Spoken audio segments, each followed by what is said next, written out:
شانگلہ اذان آئر سروس کی جانب سے اس سال حجاج کرام کے لیے ایک سیمینار کا انعقاد کیا۔ سفر حج و عمرہ کے لیے گھر سے واپس گھر تک ہر مرحلہ پر خواتین و حضرات کے لیے تربیت اور رہنمائی کے لیے سیمینار کا انعقاد کیا تھا تاکہ حجاج کرام کا یہ مبارک سفر شرعی تقاضوں کے عین مطابق ہو۔ پروگرام کے مہمان خصوصی حضرت مولانا غنی الرحمن مولانا مشتاق صاحب اور باقی علماء کرام نے عازمین حج کو مناسک حج کی ادائیگی، روزہ رسول صلی اللہ علیہ وسلم میں حاضری کے آداب اور حج کے بارے میں آگاہی دی۔ حجاج کرام کے لیے ہر سال کی طرح اس سال بھی اذان آئر سروس کی جانب سے تربیتی پروگرام منعقد کیا گیا جو کہ نہایت فائدہ مند رہا۔ حجاج کرام کے لیے تربیتی پروگرام میں علماء کرام کی زیر نگرانی حجاج نے تربیتی پروگرام میں انتہائی دلچسپی کا اظہار کیا۔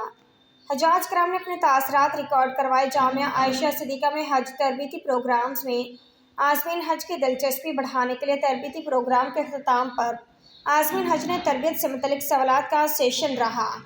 مختلف مسائل اور مناسک حج کے حوالے سے سوالات کیے۔ اس موقع پر ڈائریکٹر MD اذان آئر سروس کا کہنا تھا کہ کاروبار کے ساتھ یہ ایک خدمت بھی ہے۔